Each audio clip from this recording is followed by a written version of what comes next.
नमस्कार दोस्तों, मैं रंजीत सिंह राजस्थान अनूपगढ़ से और स्वागत करता हूं आप सभी का आज के इस वीडियो में। आज के वीडियो में एक इम्पोर्टेंट अपडेट है और इम्पोर्टेंट अपडेट है स्टेनोग्राफर एग्जाम को लेकर। स्टेनोग्राफर एग्जाम जो अभी हाल ही में 5 अक्टूबर 2024 को पिछले मंथ जो हुआ था RSM SSB बोर्ड ने लिया था, तो बोर्ड द्वारा इस एग्जाम को लेकर एक प्रेस नोट जारी किया गया है 6/11/24 को।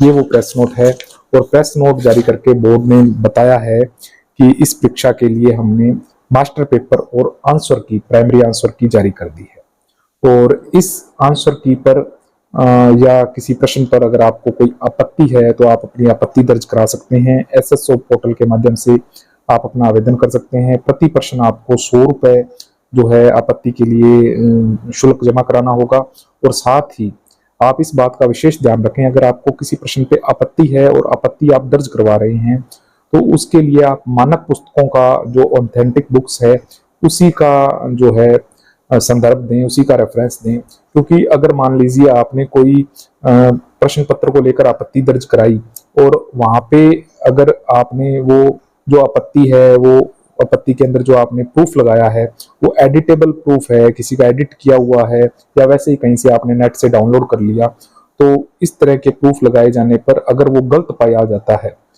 तो आपको उसके लिए जो है कानूनी कार्रवाई का भी सामना करना पड़ सकता है। क्योंकि बोर्ड ने इसके अंदर स्पष्ट लिख दिया है कि कोई भी अभ्यर्थी है जो मूल कंटेंट इसमें लिखा हुआ है, देखो नीचे नीचे बॉर्डर जो नीचे नीचे लास्ट में बोल्ड करके लिखा है बोर्ड ने कि यदि किसी अभ्यर्थी द्वारा ऑनलाइन आपत्ति दर्ज करते समय साक्ष्य के मूल कंटेंट में कूट रचना कर अपलोड किया जाता है तो ऐसे अभ्यर्थी के विरुद्ध बोर्ड के नियमों के अंतर्गत कार्रवाई तथा आपराधिक प्रकरण दर्ज कराने की कार्रवाई की जाएगी।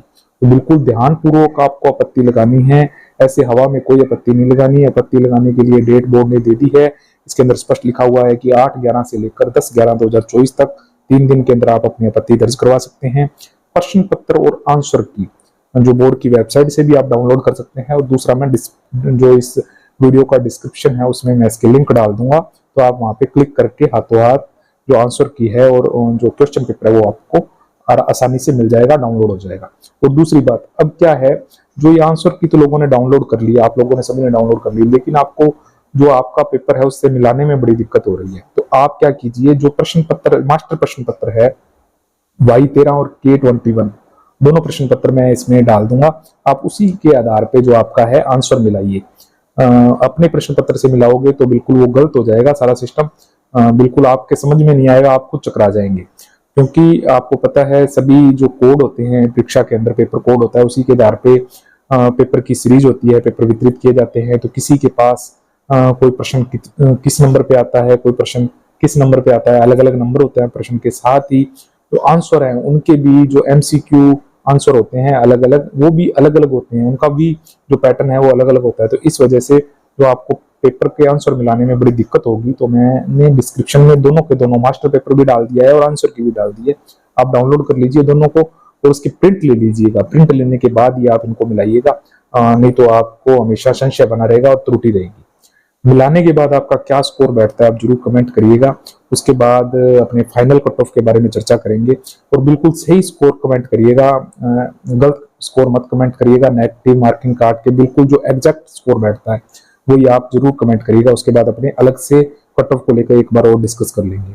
और आपकी स्किल टेस्ट की तैयारी कैसे चल रही है, अगर आपने तैयारी अब तक शुरू नहीं की है तो अब तो बड़ा टाइम निकल गया है, क्योंकि जिनको बिल्कुल भी स्किल का नहीं आता तो अब तो तैयारी करने का कोई मतलब भी नहीं निकलता। क्योंकि आपको पता है स्किल टेस्ट बहुत नजदीक है। और अगर आपने स्किल टेस्ट की तैयारी शुरू कर दी है तो बताइए कि आपकी तैयारी कितनी है, कम है, अधिक है, जरूर आप कमेंट करिएगा। अपने अगले वीडियो में स्किल टेस्ट के बारे में भी डिस्कस करेंगे और कट ऑफ के बारे में भी डिस्कस करेंगे। ये इंपॉर्टेंट अपडेट थी स्टेनोग्राफर एग्जाम को लेकर, उम्मीद करता हूं आपको समझ में आ गई होगी। और प्रेस नोट की कटिंग भी मैंने यहाँ पास में स्क्रीन पे लगा रखी है। मिलते हैं अगले वीडियो में, तब तक के लिए जय हिंद, जय भारत।